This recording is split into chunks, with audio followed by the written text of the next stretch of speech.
So every morning before work and every evening when I get home for the last couple of weeks, I've been coming outside, coming out to the garden area and raking up dead grass to feed the goats because we've been out of hay. And the grass needed to be cleared anyhow. So this morning, our neighbor saw me out here working on that and hollered at me that he'd get out here and work on it if I wanted him to. And I told him, sure. If he felt like doing that, you know, because, I'm not going to turn down assistance in getting this place cleared up and cleaned up. So Mike and I get home today, and what do I find in our secondary driveway? But piles of the dead grass. 1, 2, 3, and there was actually a 4th smaller pile that was over here by the hay feeder. So I've already started putting the piles of grass in the hay feeder. Oh, you did the wrong one, baby. Just a moment. So what I'm going to be doing here in just a minute is taking all of that grass, dead grass that he raked up for me, and putting it in my hay feeder that I made from a pallet. It's from a 7-foot pallet that I cut in half and then used a couple of other pieces of pallet on each side to brace it to make a hay feeder. Then when I can find somebody to haul hay over for me, because I don't have a truck and I don't have the oomph to lift the bales that they have out here. Plus I'm having to try to source hay because lately everything that I found is horse hay, which is alfalfa, which has herbicides. And as we all know, in the gardening community, that's no bueno. Not a good thing for feeding to my livestock where I'm going to be using their manure in my compost for my garden. So I've got to check with our local feed store, which is my favorite place to shop, and she's only like half a block away, to see if there's any way that she can find a source for cow hay. She did have a source before, and then last winter they quit shipping her cow hay. All she was getting was horse hay. And so I'm going to have to talk to her about that and maybe get some of the local gardeners and small homesteaders together so we can go talk to her about helping us find good cow hay, Bermuda grass hay. Got her and then another local source that's a couple of blocks away from me. So I'm going to talk to both of them, see if I can get some other folks together and let them know that we really, really need a source of hay that has no herbicides on it. And Micah came on out here and got the sprinkler going on her grass. I'll get started on making sure the two beds and the flower pots we've got out here are well watered. Last weekend we put herb seeds in the raindrop shaped bed, and then we put mint in the 3 flower pots because, as we all know, mint will go wild, so we've got to keep it contained. The tomatoes that we planted last week are looking good. Of course, they've only been in the ground since Thursday of last week, but they are all looking like they're thriving. They're putting on new leaf growth, and so far the afternoon sun is not being too strong for them. There's only 2 of them I'm really worrying about with that, but I'll get some sun cloth up on this canopy frame and see if I can get that taken care of. And then yesterday evening, Micah and I came out here and planted the 6 baby olive trees. I'm going to have to get them watered again today, but we watered them in really well last night when we were planting them.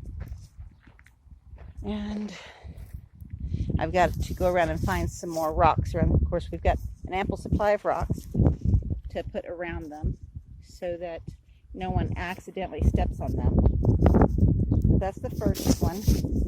As you can see, it's got an awful lot of new growth since I bought it. It was actually only about this tall. They were very tiny when they came in the mail. So they have more than doubled in growth since I got them. I had up-potted them once before we got them out here in the ground.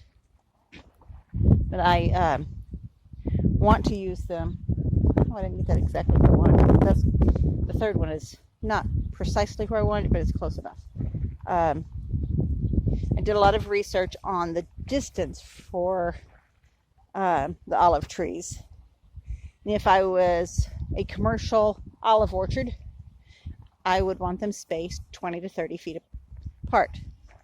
But I'm not a commercial olive orchard, and I want to utilize them for a windbreak as well as for food production.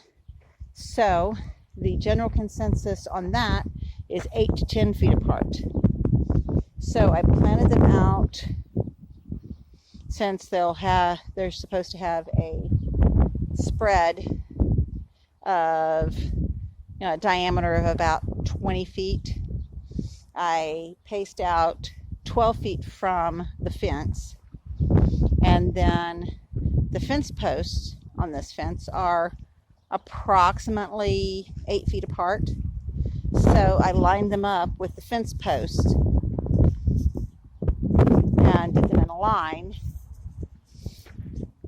So there's 6 of them in a line with 6 fence posts on the northern edge of the lot. So and with a mean evergreen, that should help us with the winter winds. And then it'll give our neighbor, once they're grown, it'll give the neighbor to the north of us a little bit of a break from the summer winds. Our winds here for 8 to 10 months a year are from the south, and for the other couple of months they are directly from the north. So that will help a whole lot to have them lined up that way. So time for me to go get to work, and I will be back in just a bit. Okay, so that's done.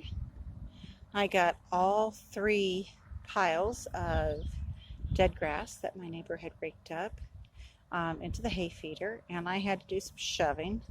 I had to do a little bit of filtering out too, because reached down to get one handful and found a cactus. But I'd much rather get a cactus surprise. So the goats are really, really happy with this. Oh, and I put the tumbleweed, aka goat candy, between the fence and the hay feeder so that it was separate. And I had that space completely filled. And as you can see, they've already eaten almost all of it. As I said, tumbleweed is goat candy. I'm trying to get you a little bit of that beautiful sunset over there. I love what the sun does to the clouds out here. Sunsets are fabulous. Hopefully tomorrow, I was trying to get the phone a little closer, but that's not going to work. Hopefully tomorrow the audio will be a little bit better. I've done a little bit of Googling and found a couple of things that I can use to help block the wind, keep the wind from muffling the audio. But just want to give you all a little bit of a shot of the sunset clouds out here. before I go in the house. Mike and I have been working out in the garden so late every evening that the last couple of nights' supper has been yogurt, strawberries, and bananas. And I think that's what it's going to be again tonight.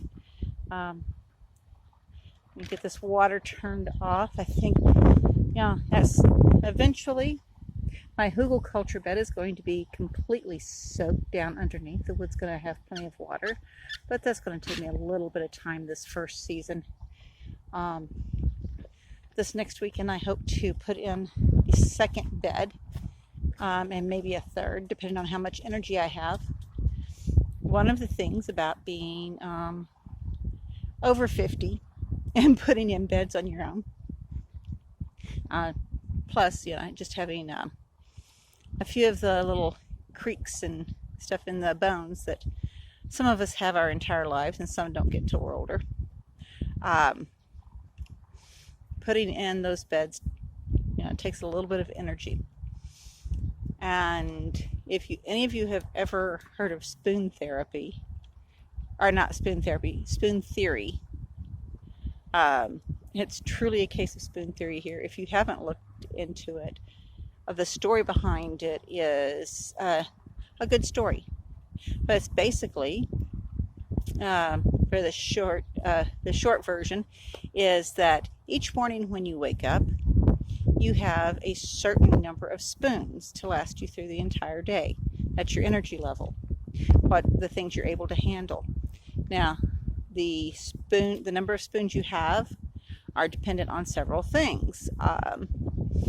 How well you slept the night before, any emotional stressors that you may or may not have, and diet, you know, anything that, you know, was there anything the day before that took too many of your spoons, too much of your energy, and left you short for the day.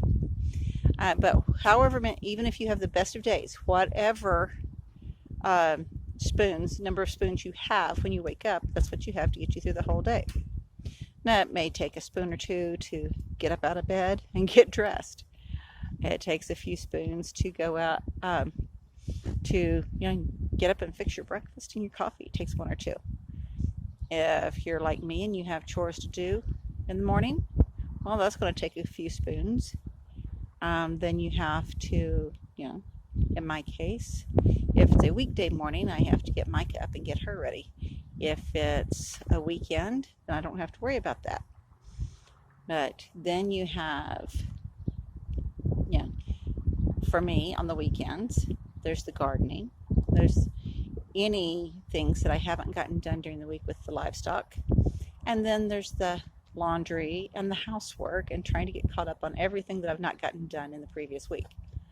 So the amount of things that you accomplish depends on how many spoons that you have. And by the end of the day, I am out of spoons. And hopefully I'm not borrowing from the next day. But I have 2 more days of the work week, and hopefully I can save up enough spoons the next 2 days that I can work Saturday and Sunday on getting a couple more of these beds going.